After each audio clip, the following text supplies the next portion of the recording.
আসসালামু আলাইকুম। কেমন আছেন সবাই? আশা করি সবাই ভালো আছেন।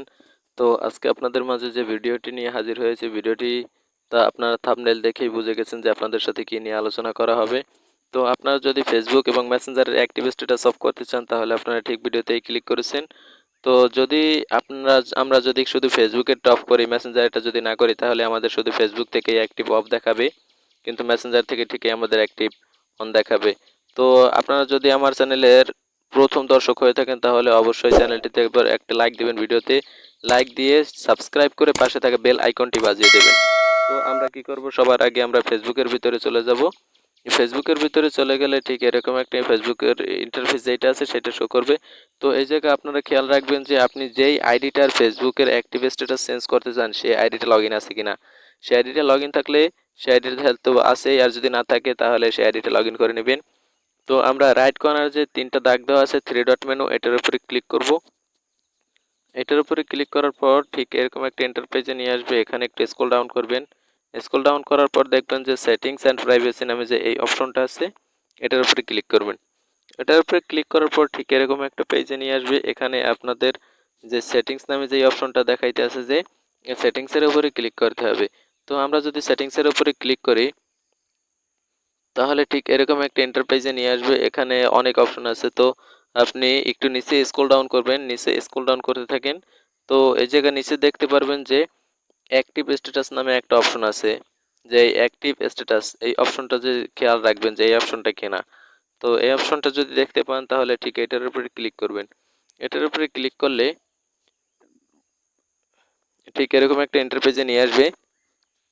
এখানে আপনাকে দেখাইতেছে অ্যাক্টিভ স্ট্যাটাস, তারপরে নিচে লেখা আছে শো হোয়েন ইউর অ্যাক্টিভ, মানে আপনি এখন অ্যাক্টিভ আছেন, আপনার অ্যাক্টিভটা ওই জায়গায় চালু করা আছে, যে নীল বাটনটা এই জায়গায় চালু করা আছে। তো আমরা যদি নীল বাটনের উপরে ক্লিক করি, তাহলে আমাদের অ্যাক্টিভ স্ট্যাটাস অফ হয়ে যাবে। তো এই জায়গায় বলছে যে টার্ন অফ অ্যাক্টিভ স্ট্যাটাস, মানে আপনি কি শিওর যে আপনার অ্যাক্টিভ স্ট্যাটাসটা আপনি অফ করতে চান? তাহলে আপনি কি করবেন, অবশ্যই আমরা টার্ন অ্যাক্টিভ অফ করতে চাই, নাহলে আপনি ভিডিওটা দেখতেন না। তো আমরা কি করব, এই টার্ন অফের উপরে ক্লিক করব। টার্ন অফের উপরে ক্লিক করলে আমাদের ফেসবুকের কাজ শেষ। এখন আমাদের কাজ হচ্ছে ফেসবুক থেকে বের হয়ে আসা এবং মেসেঞ্জারে চলে যাওয়া, কারণ আমাদের মেসেঞ্জারের থেকেও ফেসবুকের মতো অ্যাক্টিভ স্ট্যাটাস অফ করতে হবে। তাই আমরা মেসেঞ্জারের ভিতরে প্রবেশ করব। তো এই জায়গায় খেয়াল রাখতে হবে যে আমাদের যেই আইডিটা থেকে আমরা অ্যাক্টিভ স্ট্যাটাস অফ করলাম ফেসবুকে, তাই আমাদের মেসেঞ্জারে সেই আইডিটা লগ ইন আছে কিনা। সেই আইডিটা লগ ইন থাকলে তো আমরা লেফট কর্নারে থ্রি ডট মেনুতে ক্লিক করব। তারপরে আমরা দেখব যে রাইট কর্নারে যে সেটিংসের লোগোটা আছে, এই সেটিংসের লোগো দেখে সেটিংসের লোগোর উপরে ক্লিক করবেন। তো এটার উপরে ক্লিক করার পর ঠিক এরকম একটা পেজে নিয়ে আসবে। এখানে খেয়াল রাখবেন যে আমাদের দ্বিতীয় নম্বরে আছে অ্যাক্টিভ স্ট্যাটাস, এটার উপরে ক্লিক করব। তো এটার উপরে ক্লিক করার পর ঠিক এরকম একটা পেজে নিয়ে আসবে। এখানে আমাদের দুইটা অপশন দেখাবে, একটি হচ্ছে যে শো হোয়েন ইউর অ্যাক্টিভ, আর নিচে আরেকটা আছে show when your active together. তো আমরা এই জায়গায় দুইটা অপশন দেখে কোনো বিভ্রান্ত হওয়ার কোনো কারণ নাই, যে একটা অফ করব না দুটোটা অফ করব, না দুইটা অফ করলে কোনো সমস্যা কিনা, না একটা অফ করতে হবে।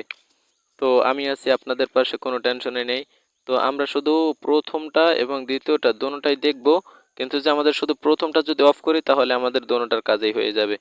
তো আমরা কি করব, প্রথমটার উপরে ক্লিক করব। তো আমরা যদি প্রথমটার উপরে ক্লিক করি, তাহলে এরকম একটা পেজ শো করবে। এখানে দেখা যাচ্ছে যে আনটিল আই চেঞ্জ ইট, তারপর for 1 hour, for 8 hour, until 8, তারপর একটা আছে কাস্টমস। তো আমরা কি করব, আনটিল আই চেঞ্জ ইট, এটার উপরে ক্লিক করব। এটার উপরে ক্লিক করার পর তারপরে যে নিচে পুশ আছে, পুশের উপরে ক্লিক করে দেবেন। তারপরে এই দেখুন যে আপনার অ্যাক্টিভ দোনোটাই এই জায়গা থেকে অফ হয়ে গেছে। তো আমাদের কাজ শেষ ফেসবুক এবং মেসেঞ্জার। ভিডিওটি কেমন লাগলো অবশ্যই কমেন্ট বক্সে জানাবেন এবং সাবস্ক্রাইব করে পাশে থাকবেন। আসসালামু আলাইকুম।